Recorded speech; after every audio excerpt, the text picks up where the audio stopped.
Bom, olá. A gente vai trabalhar o texto da Giora, comentar, né, um pouco o texto da Giora, que deve ser lido na íntegra, 1, 2, 3 vezes. É um texto muito bom. Está no último livro que a Silvia Lani publicou, Arqueologia das Emoções, e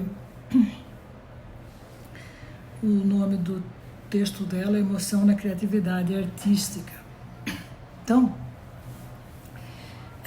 vocês viram, né, que para Giora fala da criatividade como um dos mais importantes fenômenos da consciência, né? E ela vai destacar no início do texto que a psicologia só vai estudar, né, só vai se interessar por estudar a criatividade quando a psicologia passa a pensar o homem integralmente, né? São aquelas linhas da psicologia que buscam pensar o homem integralmente e não apenas seus processos mentais ou seu comportamento, né?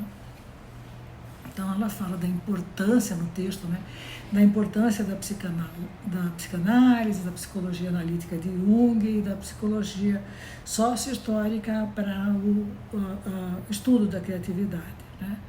E por isso também a gente entende que a psicologia sócio-histórica tem esse papel inovador, né?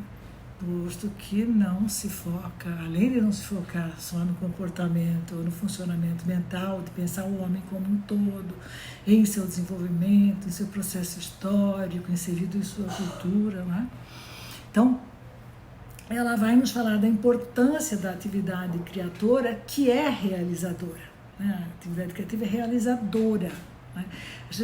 Não é só viver, é viver e se realizar, né? Não tivemos tempo, a gente não teve tempo de estudar os textos de Luria sobre a escrita, mas ele tem um livrinho chamado O Homem com o Mundo Estilhaçado, que ele conta a história de um atendimento que ele fez por 30 anos, né, de um soldado chamado Zazetsky, que o livro chama O Homem com o Mundo Estilhaçado. É um livrinho que o Luria tinha o maior desprezo por ele, considerava ele literatura, né? Então, esses azetes que o Luria atendeu no hospital, o Luria fala 26 anos, mas ao todo é um trabalho de 30 anos, né? Então esse soldado foi atingido por um estilhaço de bomba que destruiu parte do seu cérebro. Então, quando o Luria começa a atender, esse homem não sabe nem o nome dele, não sabe nada, né? Ele perdeu todo o conhecimento dele, memória, ele não sabia quem que era, não fazia ideia de se teria família, se não teria família, né? Então, bastante lesado, e o Luria vai treinando habilidades com esse homem reaprende a escrever e vai se organizando, se reorganizando através da escrita.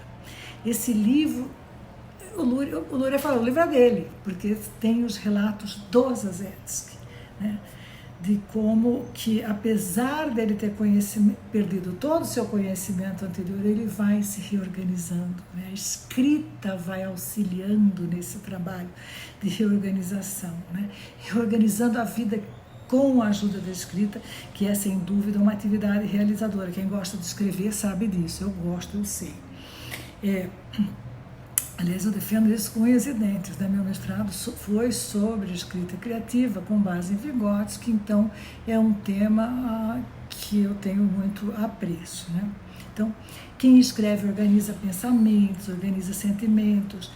Tem uma autora, Maria Antônia Oliveira, uma poetisa, que diz em um poema chamado Presente, ela fala: ganhei lápis de ouro com ponta de arco-íris, mas não é de desenhar nem de escrever, é de abrir janelas. A escrita abre janela para o mundo, abre janela para a alma, né? No fim, ela vai dizer que o lápis não gasta ponta, pelo contrário, quanto mais escreve, ele fica cada dia mais comprido e ela mais feliz, né? É a realização. Então, é isso que a gente trata aqui nessa parte da disciplina, né? Da criatividade como uma atividade realizadora, né? da criatividade como algo a ser preservado, ser estimulado, né? Até para a manutenção da nossa rigidez, né? Da nossa saúde mental. Então, voltando a Giora, ela traz informações como a nossa espécie desenvolve essa capacidade criativa a partir do desenvolvimento da consciência, que por sua vez se desenvolve a partir dos usos dos instrumentos, como a gente viu em Leontiev.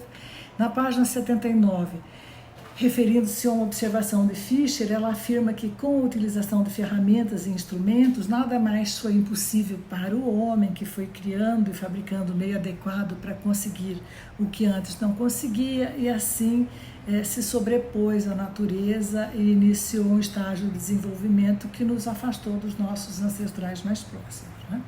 Então ela fala sobre o desenvolvimento das funções superiores, que, como a gente já viu, são todas aquelas que se desenvolvem após a linguagem, durante o processo de socialização e que dependem da cultura em que o ser humano está inserido, como a gente acabou de ver em Lúria, né? Nas sociedades onde a transmissão da cultura se faz oralmente, a memória e a atenção são mais valorizadas que outras funções psíquicas. Sem dúvida, o desenvolvimento de tantos equipamentos, né, para amenizar memórias que a gente desenvolveu diminuiu a nossa capacidade de memória, né? Já que a gente atribui essa função a esses instrumentos externos, né? Os celulares, os computadores, né? Se a gente perde o celular, hoje em dia a gente está perdido, porque foi toda a nossa memória, grande parte da nossa memória foi com ele, né? Então, os produtos da criatividade humana é que tem possibilitado um salto quantitativo na consciência, num movimento dialético ininterrupto, e todos os indivíduos têm capacidade de ser criativos, né? O Vygotsky fala todos, né? Não são só os grandes gênios, todas as pessoas são criativas, né? Mas essa criatividade não é inata, né? E vai depender da cultura em que a pessoa está inserida para poder se desenvolver. São as condições nas quais se encontram os indivíduos que podem torná-los mais criativos ou menos criativos, e para que essas funções se desenvolvam é preciso um longo período de aprendizado, né? O Vygotsky já falou, olha, nas sociedades avançadas, nas altas camadas da população, estão as pessoas que se destacam pela criatividade, o resto é exceção, né? Então, a psicologia sociohistórica também tem evidenciado que quanto maior o desenvolvimento dessas funções psicológicas superiores, como a atenção, a memória, a percepção, maior a probabilidade dos indivíduos serem criativos, embora dependam também de outras funções da consciência, como o sentimento, a intuição, a sensação. Ela reforça que a criatividade não pode ser vista como natural, né? Ou como um dom, né? O Vygotsky mesmo falou lá naquele texto, olha, se o Mozart tivesse nascido nas Ilhas Samoa, ele não teria composto o que ele compôs, né? Ele podia até tocar alguns acordes na flauta, mas seria só isso, né? Podia tocar até melhor que os outros do meio dele, mas não teria como compor as coisas que ele compôs, né? Então, nós não podemos ver a criatividade como um dom, como uma graça divina inscrita no indivíduo, né? E ela, para provar isso, ela chama a atenção para aqueles períodos na história da humanidade, como o Renascimento, em que a criatividade se manifesta de uma forma extraordinária, né? A Silvelani também fala disso, né? Os tempos de crise, aqui na ditadura, né? Como se produziu no Brasil, né? Durante a ditadura, a gente sabe disso, né? Então, ela postula que os surtos de criatividade, em geral, estão ligados a situações de crise. Porque, para o Lúria, a criatividade é a nossa capacidade de resolver problema. A gente cria para resolver problema, né? Então,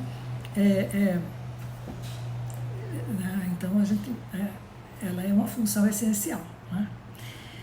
Ela reforça a ideia de Vygotsky de que a criatividade está presente em todas as atividades dos indivíduos em maior ou menor grau. Assim, um desenho, uma forma de enquadrar uma foto, de inventar uma receita, tudo é criação, né? Tudo é invenção, tudo é criação, eu crio, né? Então, por exemplo, cozinhar. Cozinhar exige conhecimento dos ingredientes, dos temperos, a imaginação trabalha sobre o que se conhece, né? E as novas receitas são feitas dessas combinações das informações e conhecimentos que a gente já tem, né? Então, cozinhar é um ato criativo, né? Criar uma receita, inventar algo novo na cozinha é algo criativo, né? E é o ato cultural, como diz o Lévi-Strauss, né? Você transformar o cru no cozido, né? Então, a criação está presente nos atos do cotidiano, está presente na vida cotidiana, né? Mas existem culturas que facilitam o desenvolvimento da criatividade, enquanto há culturas que o emperram, diz a Giora, e isso a gente tem que prestar muita atenção, né?